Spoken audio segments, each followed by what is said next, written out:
श्रावण महिना लागला की जिकडे तिकडे कावड यात्रा लागतात. तर परतवाडा शहरातून बम भोले कावड ग्रुपच्या माध्यमातून आज जे आपलं त्रिवेणी संगम पासून चिखलेश्वरापर्यंत कावड यात्रा या ठिकाणी निघाली आहे. और बापरे, गर्दी आहे का काय होय.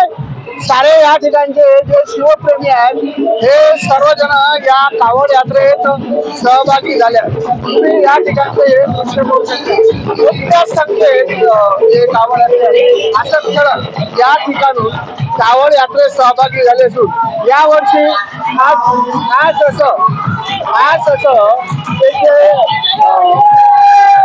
आकर्षण आहे ते म्हणजे या ठिकाणचा हा बजरंग बली.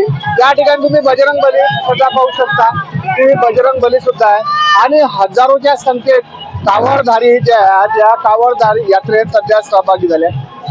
त्रिवेणी संगम आपलं जे संगम आहे त्या ठिकाणून सध्या कावड भरून जे कावड यात्रा आहे हे परतवाड्याच्या दिशेनं आगेकूच करत असल्याचं हे चित्र आहे. हजारोच्या संख्येत सध्या कावडधारी या सहभागी झाले.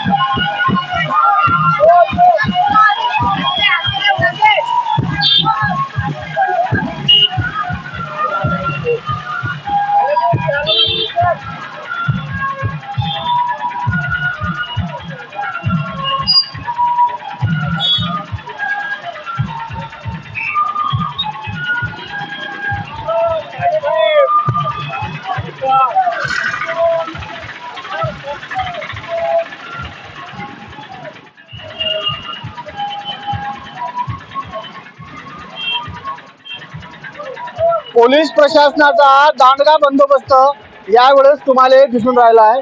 पाहू शकता की हजारोच्या संख्येनं कावडधारी जे आहेत हे कावड यात्रेत सहभागी झाल्याचं चित्र आहे.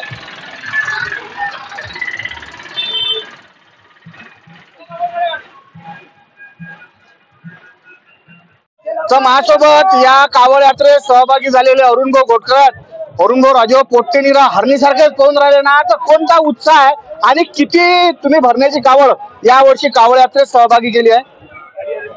बोल महाकालेश्वर भगवान की.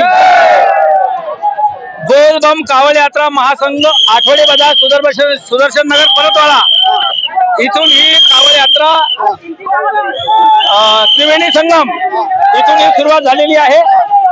दुपारी सकाळी 9:11 आणि आता सध्याच्या परिस्थितीला ती देवबारीला पोहोचत आहे.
सोमेश खांजोळे मित्र परिवार खांजोळे बिल्डर SK ग्रुप याच्या वतीनं जे कावळधारी लोक आहेत जे अल्पहाराची व्यवस्था ठेवली आहे. लय ठेवून या लागते ना बा, पैदल भूक लागते ना.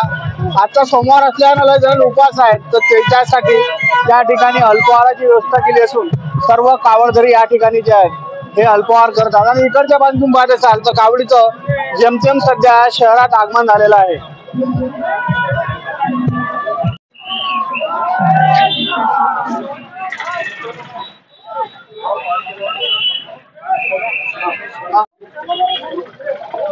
तर माझ्यासोबत युवा नेतृत्व असणारे सोमेश भाऊ खांजोळे. सोमेश भाऊ, बापरे काय राजो, काय तरुणाचा उत्साह आणि काय करते, कोणत्या प्रकारच्या शुभेच्छा तुमच्या कावड यात्रेला आहे? सर्वप्रथम मी कावड यात्रेमध्ये येणारे सर्व भाई भक्तांचे हार्दिक स्वागत करतो. आणि विदर्भ मिल स्टॉप येथे आम्ही साबुदाणा उसळाचा कार्यक्रम ठेवला आहे. खांजोळे कंट्रॅक्शन और सोमेश दादा खांजोळे मित्र परिवार तर्फे संपूर्ण मिल कॉलनी वासीतर्फे आम्ही साबुदाणा खिचडीचा वाटपचा कार्यक्रम ठेवला. आज जर तुम्ही पाहाल तर आपले हिंदू धर्मातले सनातनी पोरं मोठ्या कार्यक्रमात उत्साहाने सहभागी झाले आहेत. तर काय शुभेच्छा आहेत नेमक्या तुमच्या? असेच एक जुटीनं राहा हे शुभेच्छा देतो त्यांना. आजच्या कावड यात्रेत सुधीर भाऊ असेही सहभागी झाले आहेत. सुधीर भाऊ, असेच जर सनातनी एकत्र राहिले तर बांगलादेश सारखी परिस्थिती आपल्या ठिकाणी होणार नाही. आजची कावड यात्रा कोणत्या प्रकारच्या शुभेच्छा, कोणत्या प्रकारचा धार्मिक संदेश आहे? नक्की बांगलादेश सारखी परिस्थिती नक्कीच आपल्या महाराष्ट्रात, आपल्या भारत देशात नक्कीच होणार नाही. कारण सनातनी जर एकत्र राहिले आणि अशा पद्धतीचे जर हिंदू सण चांगल्या पद्धतीनं आणि एकोप्यानं जर साजरे केले गेले तर नक्कीच या भारतासाठी, या हिंदुस्थानासाठी हे गौरवाची बाब आहे. आज गोलबम कावड मंडळाच्या वतीनं भरतवाडा या ठिकाणी भव्य कावड अशी या ठिकाणी निघालेली आहे. मी या निमित्तानं सर्व शिवभक्तांना या कावड यात्रेच्या निमित्तानं शुभेच्छा देतो. धन्यवाद.